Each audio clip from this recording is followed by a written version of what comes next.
Hello दोस्त, welcome back in agree bits. Guys, मैंने आपको पहले बताया था कि फॉर्म की डेट अभी 20 अगस्त तक चलने वाली है। सो बिल्कुल आपको जल्दबाजी नहीं करनी है, बिकॉज बहुत सारे चीज़ें अभी इस बार जो मेजर चेंजेस हुए हैं जिनको अभी बहुत सारे लोगों को कुछ पता नहीं है, ठीक है। तो उनको मैं इन्फॉर्मेशन दे देना चाहता हूँ कि बहुत सारी चीज़ें अपडेट हो गई हैं पिछली बार से। सो फॉर्म को बहुत ही अच्छे से फिलअप कीजिएगा, बिकॉज जब काउंसलिंग में प्रॉब्लम होती है तो ऑनलाइन काउंसलिंग में कोई भी सोल्यूशन नहीं मिल पाता है, ठीक है। तो एक एक चीज़ें मैं आपको इस वीडियो में बताने वाला हूँ कि how to fill ICAR application form. उसके बाद कुछ अभी जो इंपॉर्टेंट डॉक्यूमेंट्स है फेज़ 1 की इंपॉर्टेंट जो डॉक्यूमेंट्स होते हैं वो दो फेज में लगते हैं, एक आफ्टर काउंसलिंग, एक बिफोर काउंसलिंग, ठीक है। यानी कि अभी जो लगेगा डॉक्यूमेंट वो है फेज फर्स्ट का बिफोर काउंसलिंग। तो उसके बारे में साथ ही साथ जो कुछ सब मेजर मिस्टेक्स होते हैं जिसको आपको नहीं करना चाहिए, आप लोग मे बी फर्स्ट टाइम होता है तो कर देते हो, ठीक है। और एक बहुत बड़ी प्रॉब्लम आ रही है लोगों को सब्जेक्ट ग्रुप चूज करने में, ठीक है। तो गाइज मैं आपको बता दूं यार, सब्जेक्ट ग्रुप का बहुत बड़ा मैटर हो चुका है इस बार, और मैं पूरी तरीके से एक ब्रीफ वीडियो आपको पहले बता चुका हूं जिसमें आपको पूरी A to Z प्रोसेस मिलेगी कि इस बार सब्जेक्ट ग्रुप को कैसे अटेम्प्ट करना है, ठीक है। तो ये बहुत ही इंफॉर्मेशन वाली वीडियो है, तो आप लोग इसको देखना। तो चलिए वीडियो को स्टार्ट करते हैं। सबसे पहले आपको बताऊंगा कैसे आपको ICAR UG की फॉर्म को फिलअप करना है। हम बात करेंगे सबसे पहले ICAR UG के बारे में, ठीक है। इसमें PG के भी आप सेम ऐसे ही अप्लाई कर सकते हो। देखो, रजिस्ट्रेशन की 4 प्रोसेस हैं जो कि आप लोग स्क्रीन पे देख पा रहे हो। पहला प्रोसेस रजिस्ट्रेशन का, second application, third image upload, fourth है पेमेंट का, ठीक है। पेमेंट अपलोड होते ही आपका पेमेंट सक्सेसफुली होते ही आपका फॉर्म फिलअप हो जाएगा। जब तक आपको पेमेंट की ट्रांजेक्शन स्क्रिप्ट रिसिप्ट ना मिले, ठीक है, तो वो पेमेंट तब तक आपका फॉर्म अधूरा माना जाएगा, इनकम्प्लीट माना जाएगा, ठीक है। और मेरा सजेशन रहेगा कि आप लोग हमेशा अपना पेमेंट अपने खुद के बैंक अकाउंट, ATM वगैरह से किया करो, ठीक है। बिकॉज जब आप साइबर वाले से अकाउंट कराते हो, कभी भी होता है कि लास्ट टाइम जैसे हुआ कि साइबर वालों को पैसा रिटर्न हो गया था, ठीक है। तो बहुत सारे बच्चों ने काउंसलिंग पार्टिसिपेट किया था, उनकी 10,000 रुपये साइबर वालों ने पे किया था। जब बाद में रिफंड फी आई 10,000 के और 10% कट करके 9,000, तो वो डायरेक्ट साइबर वाले के अकाउंट में आई, ठीक है। तो बच्चे परेशान थे कि उनकी अभी तक की स्टिपेंड जो थी, रिफंड मनी, वो नहीं आई है। तो गैस मैं आपको बता दूँ, सारी रिफंड मनी जिस भी अकाउंट से आपने पे किया है वो पूरी उस अकाउंट में रिफंड हो जाती है, ठीक है। तो यहाँ पे आपको रजिस्ट्रेशन पहले करना होगा, सेकंड स्टेप एप्लीकेशन का, थर्ड इमेज अपलोड, फोर्थ है पेमेंट का। मैं स्टेप बाय स्टेप आपको बताऊंगा कैसे फॉर्म फिलअप करना होगा, ठीक है। तो पूरी तरीके से लाइव दिखाने वाला हूँ। सबसे पहले कुछ जो इंपॉर्टेंट डाटा है वो मैं आपको दिखा दूँ। जैसे कि स्टेप फर्स्ट में आपको अपनी personal detail online application form में फिलअप करनी पड़ेगी। स्टेप 2 में आपको अपनी एप्लीकेशन विद क्वालिफिकेशन डिटेल, आपकी एजुकेशन डिटेल्स क्या है, क्लास 10th 12th की अभी तक की क्या क्या आपने कैसा पास किया, कितने % वगैरह सब कुछ, किस कॉलेज से पढ़ा है, ये सब कुछ आपको फिलअप करना होगा। स्टेप थर्ड मोस्ट इंपॉर्टेंट जो फेज फर्स्ट का डॉक्यूमेंट होता है, सब कुछ इसी में होता है, ठीक है। जैसे कुछ चीज़ों को लोगों को नहीं पता होती कि जो फीमेल होती है उनका लेफ्ट थंब चाहिए होता है, जो मेल होते हैं उनका राइट थंब, ठीक है। कभी कभी होता है कि फीमेल भी अपना राइट थंब भी यहाँ पे यूज कर लेती है, तो बिल्कुल ऐसा नहीं करना है। फीमेल को हमेशा लेफ्ट थंब का इंप्रेशन यूज करना है, उसके बाद मेल को हमेशा राइट थंब का इंप्रेशन, ठीक है। इमेज आपकी जो अपनी फोटोग्राफ होगी उसको अपलोड करना है, कलर फोटोग्राफ होनी चाहिए with white background with name plate, ठीक है। मेरी बातों को ध्यान से सुनना, जो भी आप फोटो अपलोड करोगे, जैसे नीट एग्जाम में होता है सेम वैसा ही फोटोग्राफ यहाँ पे अपलोड करना है। उसके बाद जो फोटो की साइज होगी वो होगी JPG फॉर्मेट में, ठीक है। उसके बाद 10 से 200 KB के बीच में आपका सिग्नेचर होना चाहिए, जो कि ब्लू और ब्लैक पेन होना चाहिए व्हाइट पेज पे, ठीक है। उसके बाद थर्ड है थंब इंप्रेशन के। थंब इंप्रेशन की भी 4 KB से 30 KB में JPG साइज में फोटो होनी चाहिए।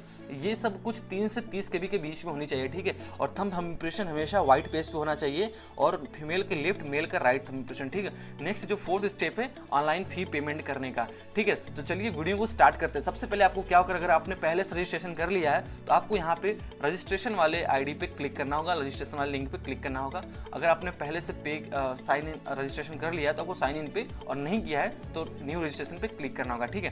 तो हम सबसे पहले जानते हैं न्यू रजिस्ट्रेशन पे क्लिक करते हैं, ठीक है। डॉक्यूमेंट के बारे में पहले आपको बता दूं कुछ डॉक्यूमेंट्स क्या क्या है। तो जिसमें कि पर्सनल डॉक्यूमेंट्स में अभी जो काउंसलिंग के पहले आपको चाहिए, जिसको आपके पास होना चाहिए, कंपलसरी है, सबके पास होना चाहिए पर्सनल डिटेल्स की डॉक्यूमेंट्स। उसमें आधार कार्ड होगा आपका, और एजुकेशन डिटेल्स में क्लास 12th की सर्टिफिकेट। मान लो आपके पास अभी तक रिजल्ट नहीं आए तो जब तक आ जाएंगे तो आप कोई दिक्कत नहीं है, अपेयरिंग में हो, मे भी रिजल्ट कुछ दिनों में आ जाए, तब तक आप उसकी हार्ड कॉपी ही, सॉफ्ट कॉपी ही यूज कर सकते हो, ठीक है। उसके बाद डॉक्यूमेंट में फोटो, सिग्नेचर, थंब इंप्रेशन, ये चीज़, और फी पेमेंट की रिसिप्ट आपको रख लेनी चाहिए, ठीक है। तो ये चीज़ होता है। और नेक्स्ट हम बात करते हैं न्यू रजिस्ट्रेशन की। तो रजिस्ट्रेशन सबसे पहले आपको जो फर्स्ट टाइम रजिस्ट्रेशन कर रहे हैं उनके बारे में बता दूँ कैसे रजिस्ट्रेशन करना है, ठीक है। कुछ यहाँ पे इंपॉर्टेंट चीज़ें दी गई हैं जो चीज़ आपको पढ़ लेनी चाहिए। यहाँ पे लिखा गया है कि please download read carefully the information bulletin.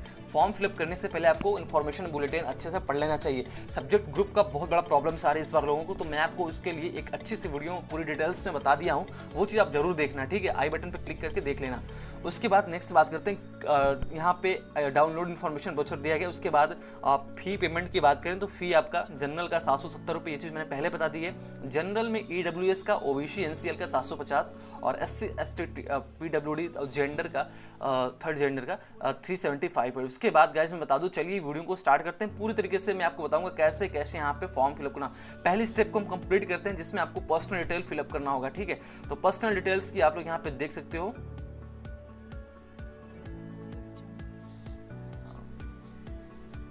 भरने के बाद मैं आपको बता दूं, आगे अपना एक पासवर्ड चूज कर लेना, कंफर्म पासवर्ड। आपको सब कुछ करना है, ठीक है। मैं आपको अब चलिए भर के सब कुछ दिखा देता हूँ। दोस्त, जैसा कि मैं आपको बता दूं, पर्सनल डिटेल्स में जो पहला स्टेप रजिस्ट्रेशन करने की, वो पहली स्टेप है पर्सनल डिटेल्स फिलअप करना। जैसे कि मैं आपको दिखा दूं, यहाँ पे मैंने अपनी पर्सनल डिटेल्स सब कुछ फिलअप कर ली है, जिसमें आपको कैंडिडेट्स नेम, अपना खुद का नेम, अपने फादर्स का नेम, मदर्स नेम, सब कुछ वैसा होना चाहिए जो आपके 10th और 12th के डॉक्यूमेंट्स पे है, ठीक है। ऐसा नहीं कि आप पहले मिस्टर मिसेस वगैरह यूज करो, ऐसा कुछ नहीं करना है। केवल आपको नॉर्मली अपना नाम, अपने फादर्स का नाम और मदर्स का नेम यहाँ पे फिलअप करना है। उसके बाद अपने डेट ऑफ बर्थ, उसके बाद आइडेंटिटी टाइप में आप कुछ भी चूज कर सकते हो, ठीक है। जैसा कि मैंने आधार कार्ड चूज किया। उसके बाद आधार कार्ड अगर आप चूज करते हो तो आधार कार्ड की लास्ट जो 4 डिजिट है उसको यहाँ पे फिलअप करना है। अपनी जेंडर चूज करना, ईमेल आईडी, उसके बाद ईमेल आईडी को कंफर्म करने के बाद एक फ़ोन नंबर चूज करना, ठीक है। उसके बाद अल्टरनेटिव मोबाइल नंबर में अगर आप चाहो तो दे सकते हो, अपने पेरेंट्स का, अपने सीनियर्स का, किसी एक का भी आप यहाँ पे दे सकते हो, ठीक है। ऑप्शनल है, नहीं भी दोगे तो कोई प्रॉब्लम्स नहीं होगी, ठीक है। उसके बाद अपना परमानेंट एड्रेस डालिएगा। एड्रेस डिटेल्स में आपकी क्या क्या एड्रेस है वो सब कुछ यहाँ पे फिलअप कर देना। उसके बाद आपको पिन कोड, उसके बाद आपका जो प्रेजेंट एड्रेस है, लाइक अभी आप कहीं और हो, कहीं और रह के पढ़ाई कर रहे हो या फिर कहीं और, तो आपको यहाँ पे फिलअप करना है। जैसे कि मैं अपने सेम अपना वही एड्रेस फिलअप कर दिया हूँ, ठीक है। उसके बाद आपको एक पासवर्ड चूज करना है, ठीक है। ये वो पासवर्ड जो आपको हमेशा याद रखनी है लॉगिन करने के लिए, साइन इन करने के लिए, ठीक है। तो पासवर्ड हमेशा 8 से लेकर 13 मैक्सिमम कैरेक्टर उसमें होना चाहिए, जिसमें कि एक अल्फाबेट होना चाहिए, एक लोअर कास्ट अल्फाबेट यानी कि एक बड़ा अल्फाबेट, एक छोटा, ठीक है। उसके बाद एक नंबर वाला होना चाहिए, एक स्पेशल कैरेक्टर, ठीक है। लाइक आप @ कुछ भी यूज कर सकते हो, ठीक है। जैसे कि @ प्रभात वगैरह, या फिर कुछ भी यहाँ पे अपना एक अंक के साथ यूज कर सकते हो। उसके बाद कंफर्म कीजिएगा पासवर्ड को, अगेन री कैप्चा करके एक सिक्योरिटी क्वेश्चन आपसे पूछा जाएगा, जिसमें कि आपको सिक्योरिटी क्वेश्चन के रूप में आपको कई सारी चीज़ें हैं, आपको वहाँ पे फिलअप करके उस सिक्योरिटी का आंसर देना। इन फ्यूचर अगर आप कभी पासवर्ड को भूल जाते हो तो वो आपको यहाँ पर रिकवर करने में हेल्पफुल होगा, ठीक है। उसके बाद ये जो सिक्योरिटी पिन दिया है इसको फिलअप करने के बाद कुछ यहाँ पे चेकलिस्ट दिए गए, जिसमें आपको सब कुछ चेकलिस्ट करना है कि आपने सब कुछ फिलअप किया है कि नहीं, ठीक है। My name, father name, mother, date of birth, gender, mobile number, ये सब कुछ फिलअप करने के बाद आपको यहाँ पे डायरेक्ट सिंपली सबमिट कर देना है, ठीक है। सबमिट करने के बाद जो भी प्रॉब्लम्स आएगी आपके सामने शो हो जाएगा। अगर आपने सब कुछ सही फिलअप किया है तो आपके सामने वो बिल्कुल सही हो जाएगा, ठीक है। लाइक हम यहाँ पे सबमिट कर देते हैं, तो हमने सबमिट कर दिया है और आपको एक जस्ट ही ईमेल आएगा, मैसेज आएगा आपको रजिस्ट्रेशन आईडी का, ठीक है। तो उसको देख सबमिट करने के बाद आपको एक बार फिर से वहाँ पर रीचेक करने के लिए आएगा कि आप एक बार फिर से कंफर्म हो जाओ कि जो भी आपने डाटा फिलअप किया है वो बिल्कुल सही है या फिर गलत, ठीक है। तो उसको आपको फिर से एक बार रीचेक कर लेना है। जो भी इसमें आपको लगे कि नहीं ये चीज़ मैंने यहाँ पे मिस्टेक कर दी है, तो वो चीज़ आप फिर से एडिट कर सकते हो अभी, ठीक है। केवल अभी एडिट कर सकते हो, फिर जब आप एडिट करोगे बाद में जब आपका करेक्शन विंडो ओपन होती है तो उस टाइम एडिट करने के लिए पर्सनल डिटेल्स वगैरह एडिट करने के लिए ऑप्शन नहीं आता, ठीक है। तो अगर आपका सब कुछ सही है तो यहाँ पे कंफर्म कीजिएगा। अगर आपको कुछ भी लगता है कि प्रॉब्लम से मिस्टेक हुई है तो यहाँ पे फिर से एडिट डिटेल्स करके आप उसको एडिट कर सकते हो, ठीक है। लाइक मैंने चेक किया मेरा सब कुछ सही है, तो यहाँ पे हम डायरेक्ट इसको सिंपली कंफर्म कर देते हैं, ठीक है। कंफर्म होने के बाद आपको एक मैसेज आएगा जिसमें आपको आपकी रजिस्ट्रेशन आईडी मिल जाएगी, ठीक है। उसके बाद आपको साइन इन करना है, जो कि मैं आगे आपको दिखाने वाला हूँ, ठीक है। तो जैसे कि आप लोग देख सकते हो हमारा रजिस्ट्रेशन प्रोसेस जो पहला स्टेप है वो कंप्लीट हो चुका है और यहाँ पे हमको एक मैसेज भी आया है जिसमें कि मैं आपको दिखा दूँ। ये मैसेज आया, dear application you're successfully registered for ICAR UG 21 and your application number is ये, ठीक है। Remember your application number for future reference. इस एप्लीकेशन को हमेशा याद करना है काउंसलिंग से लेके, ठीक है। मैं आपको फिर से बता दूँ, एडमिट कार्ड से लेके एडमिट कार्ड से लेके काउंसलिंग तक सब कुछ आपको ये रजिस्ट्रेशन नंबर फिलअप करना है। इसके साथ जो पासवर्ड आपको बताया गया है वो चीज़ आपको हमेशा याद रखनी है, ठीक है। ये हमारा OTP आया है मोबाइल नंबर पे, ठीक है। इस OTP को फिर से यहाँ पे हमें फिलअप करना है, ठीक है। अब हमें OTP याद रखना है, ठीक है। तो OTP को हम फिर से यहाँ पे फिलअप कर लेते हैं। गैस मैं आपको पूरी प्रोसेस लाइव दिखाने वाला हूँ, सो कोई भी मिस्टेक ना हो आपसे, बस और सब कुछ ध्यान में रखते हुए फॉर्म को फिलअप कीजिएगा। एंड मैं बता दूं, अब OTP के बारे में आपको पूछा गया तो OTP आपको यहाँ पे फिलअप करना है। उसके बाद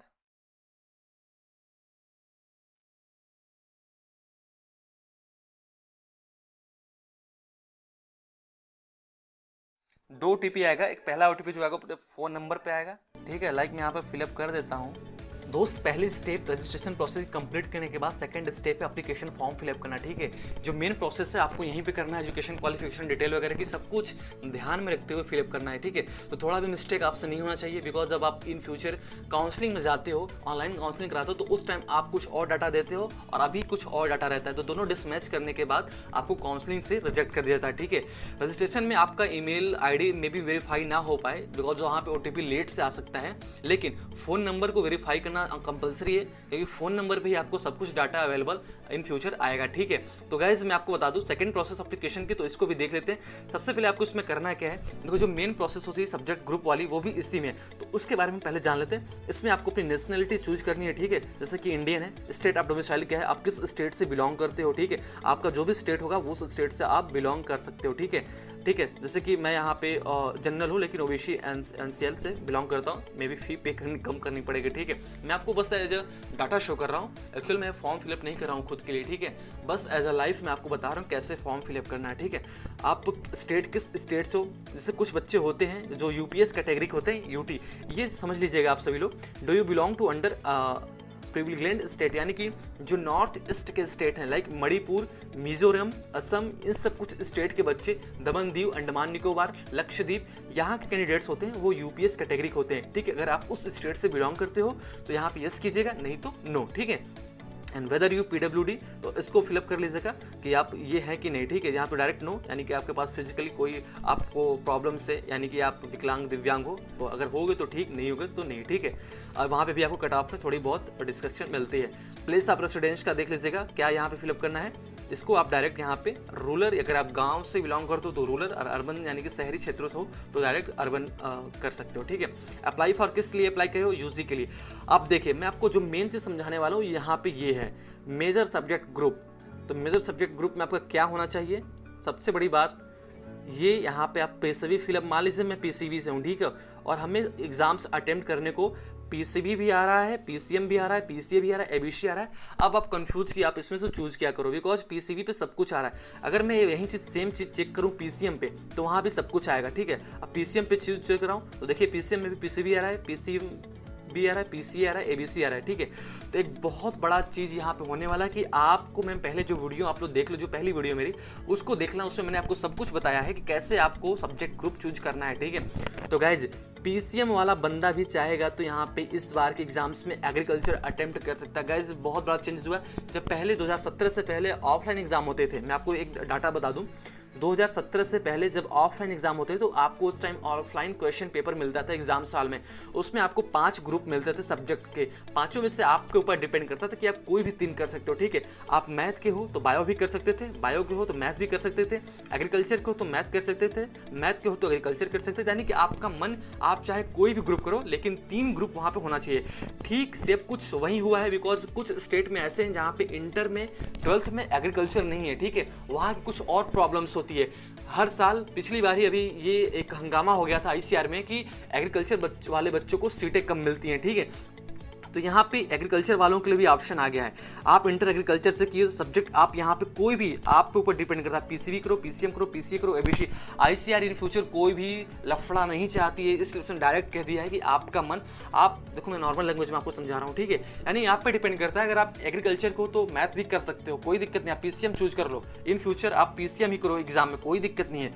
आप बायो के हो तो आपको PCM करो, कोई दिक्कत नहीं है। अगर आप एग्रीकल्चर को, आप बायो करो, मैथ करो, PCA ABC कोई भी कर सकते हो, कोई दिक्कत नहीं है, ठीक है। लास्ट ईयर तक रूल था कि PCB वाले केवल PCB ABC कर सकते थे, लेकिन अब PCB वाले बायो के बच्चे भी यहाँ पे मैथ कर सकते हैं। बहुत बड़ा चेंजेस हुआ है। मे भी आपको ये अभी तक किसी ने नहीं बताया हो, लेकिन मैं आपको पूरी 100% गारंटी विद प्रूफ के साथ बता रहा हूँ। हमारी बात हुई कल NTA मेल से, जिसमें ये कहा गया कि इस बार आप कोई भी ग्रुप, नॉर्मल लैंग्वेज में आपको बता रहा हूँ, कोई भी ग्रुप सेलेक्ट कर सकते हो, ठीक है। अगर आप देखो, सबसे बड़ी प्रॉब्लम ये है कि नॉर्मली बच्चे जो हैं PCM वाले, वो PCM अगर PCM चूज करते हैं, ठीक है। नॉर्मली जो पीसीएम वाले होते हैं, अगर वो पीसीएम चूज करते हैं तो 1 साल से पहली बात तो पीसीएम की तैयारी कर रहे हैं, तो यहाँ भी वो पीसीएम ही सिलेक्ट करेंगे। बट उनके लिए एक ऑप्शन है, अगर वो चाहे तो पीसीबी भी चूज कर सकते हैं, पीसीएम भी कर सकते हैं, पीसीए भी कर सकते हैं, एबीसी वगैरह कुछ भी कर सकते हैं। लेकिन नॉर्मली आप जैसे कि देखो, मैंने यहाँ पे पीसीबी फिलअप किया हुआ है, ठीक है, सॉरी, यहाँ पे मैंने पीसीबी फिलअप किया हो और मैं आप यहाँ पे एग्जाम देना चाहता हूँ पीसीए से, ठीक है। कोई दिक्कत नहीं, फिलअप कर सकते हो। मीडियम में क्वेश्चन पेपर देख लीजिएगा, हिंदी और इंग्लिश दोनों मोड में होना चाहिए। अगर आप चाहो तो हिंदी में दे सकते हो, हिंदी में नहीं तो इंग्लिश में भी दे सकते हो, ठीक है। लाइक मैं नॉर्मली जो होते मोस्टली सब हिंदी वाले होते, तो मैं यहाँ पे हिंदी सेलेक्ट करके उनको बता देता हूँ, ठीक है। हिंदी एग्जाम सिटी चॉइस कर लीजिएगा, स्टेट किस स्टेट से हो पहले आप। हमेशा जैसे कि मैं यूपी से हूँ, एग्जाम सेंटर मैंने यहाँ पे वाराणसी चूज कर लिया। सेकंड एग्जाम सेंटर मैं यूपी से ही हूँ, तो एग्जाम सेंटर यूपी में जो मेरे नियर बाई जो स्टेट जो भी मेरा नियर बाई डिस्ट्रिक्ट है उसको चूज कर लेता हूँ, ठीक है। एग्जाम सिटी थर्ड में भी मैं यूपी चूज करता हूँ स्टेट में, उसके बाद सेंटर में यहाँ पे इलाहाबाद चूज कर लेता हूँ। एग्जाम सिटी फोर्थ में यहाँ पे मैं यूपी से हूँ, और यहाँ पे मैं हमेशा आप जो पहली चॉइस प्रीफर करोगे मोस्टली लोग उसी को प्रीफर करते हैं, ठीक है। तो जैसे कि मैं आप बता सकता हूँ आपको, यहाँ पे अगर मैं पहला सिटी अपना वाराणसी चूज किया हूँ तो हमको 99% चांसेस है कि वाराणसी में सेंटर अलॉट हो, ठीक है। उसके बाद अपना एजुकेशन क्वालिफिकेशन डिटेल को भर लेना, ठीक है। इसको भरने के बाद मैं आपको बता देता हूँ कैसे भरना है। सब कुछ भरने के बाद यहाँ पे आप लोग देख सकते हो जो क्लास 10th की है उसमें आप ग्रेड और परसेंटेज में थोड़ा लफड़ा हो सकता है आप सभी लोगों के साथ। सो फाइनल सीजीपीए को परसेंट में निकाल के भरना है, वो चीज़ आप लोग कर सकते हो क्योंकि ये बहुत ही नॉर्मल प्रोसेस होती है। उसके बाद पेरेंट्स गार्जियन का क्वालिफिकेशन आप अगर चाहो तो ऑप्शनल में यहाँ पे भर सकते हो, ठीक है। लाइक आपके पापा ने कितना पढ़ाई किया हुआ है, तो जैसे कि पेरेंट्स गार्जियन में बता दूं यहाँ पे ग्रेजुएशन एंड फादर्स अभी एग्रीकल्चर हैं। उसके बाद मदर्स की क्या है, उनकी मतलब इनकम क्या क्या है फादर्स की, तो बिटवीन 1 to 5 lakhs में सॉरी मैं यहाँ पे लेस देन 1 लाख फिलअप करता हूँ। मदर क्वालिफिकेशन की बात करें तो वो 12th डिप्लोमा है। Mother occupation wife house wife ऐसे कर सकते हो यहाँ पे, ठीक है। मदर्स एनुअल इनकम क्या है, तो वो है बिल्कुल 0, ठीक है। उसके बाद यहाँ पे अब सब कुछ फिलअप करने के बाद, जैसे कि आपने फर्स्ट टाइम किया था वो सब कुछ फिलअप करने के बाद आपको एजुकेशन क्वालिफिकेशन डिटेल फिलअप करने के बाद यहाँ पे नॉर्मली सिंपली क्या करना है, सिक्योरिटी पिन फिलअप करके, ठीक है। जो भी सिक्योरिटी पिन यहाँ पे दिया है इसको फिलअप करने के बाद इसको आई हैव रीड अंडरस्टैंड सब कुछ ओके कर देना, ठीक है। ओके करने के बाद सबमिट कर दीजिएगा। सबमिट करने के बाद जो थर्ड प्रोसेस आती है वो है इमेज अपलोड की। इमेज अपलोड के बारे में थोड़ा सा आपको मैं डाटा बता दूं। जो हमारा मेन मकसद था वीडियो का वो ये था कि सब्जेक्ट ग्रुप को बताना, ठीक है। तो इसके बाद आप लोग आगे कर सकते हो।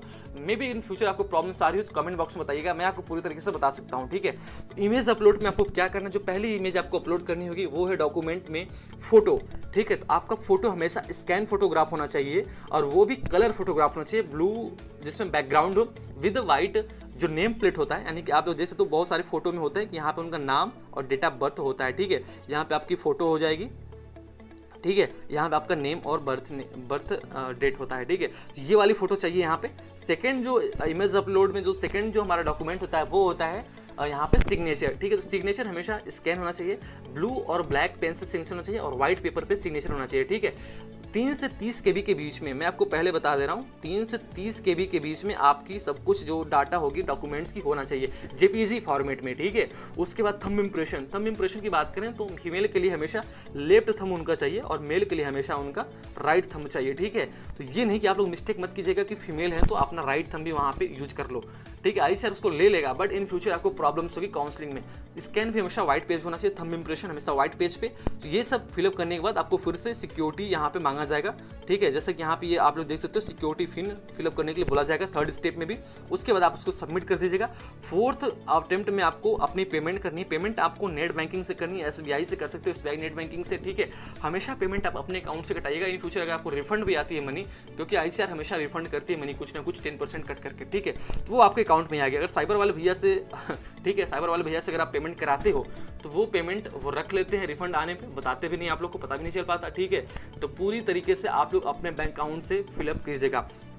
एक मेजर प्रॉब्लम आ रही है कि लोग पूछ रहे हैं कि सर मैं फॉर्म में BSc फिलअप कर सकता हूँ, BSc हॉर्टिकल्चर फिलअप कर सकता हूँ। सो गाइस मैं आपको एक चीज़ क्लियर बता दूँ कि अभी आप कोई भी सब्जेक्ट यहाँ पे फिलअप नहीं कर सकते हो। आपको जो कोर्स अलॉट होगा वो आपके रैंक के बेसिस पे होगा, ठीक है। लाइक आपकी रैंक आई है 2000, 2000 रैंक पे जो सब्जेक्ट वहाँ पे चॉइस होगा, लाइक 2000 पे आपको BSc एजी भी मिल सकता है, BSc हॉर्टी भी मिल सकता है, BPSc भी मिल सकता है, बीटेक एजी भी मिल सकता है, बायोटेक्नोलॉजी मिल सकता है, ठीक है। कोई भी कोर्स मिल सकता है। अब आपके ऊपर डिपेंड करता है कि काउंसलिंग में जब काउंसलिंग स्टार्ट होगी तो आप कौन सा चॉइस फिलअप करो। अगर आप काउंसलिंग में बीएससी एजी फिलअप करते हो, फर्स्ट नंबर पे प्रीफर करते हो, तो आपको मोर देन चांसेस है 90% की आपको बीएससी एजी अलॉट हो जाए। वहीं चीज़ अगर आप बीएफएससी फर्स्ट चॉइस फिलअप करते हो तो 2000 रैंक पे आपको बीएफएससी तुरंत मिल जाएगा, है ना। तो आपको अभी फॉर्म में कोई भी कोर्स यहाँ पे चूज करने को नहीं मिलेगा। कोर्स आपको अलॉट खुद आईसीआर करेगी। वो कब करेगी? वो तब करेगी जब आप काउंसलिंग के लिए एलिजिबल हो जाओगे तब, ठीक है। सो गाइज आई थिंक आपको पूरी प्रोसेस समझ में आ गई होगी। मिलते हैं नए वीडियो में, कोई अगर ऑफिशियल अपडेट आती है, तब तक आप लोग 20 अगस्त तक फॉर्म फिलअप कीजिए। बीच बीच में अगर आपकी कोई प्रॉब्लम्स आ रही हो तो हमारे टेलीग्राम ग्रुप पे ज्वाइन कीजिए, वहाँ पर हमसे पर्सनली पूछते रहिएगा। एंड गाइज सब कुछ मैंने आपको बता दिया है। सबसे बड़ी मेजर प्रॉब्लम थी इस सब्जेक्ट ग्रुप की, वो आपकी क्लियर हो चुकी है। अगर फिर भी क्लियर नहीं हुई तो कमेंट बॉक्स में बता देना। और वीडियो अगर पसंद आई हो तो वीडियो को लाइक करना दोस्त। मिलते हैं नए वीडियो में। Thank you for watching.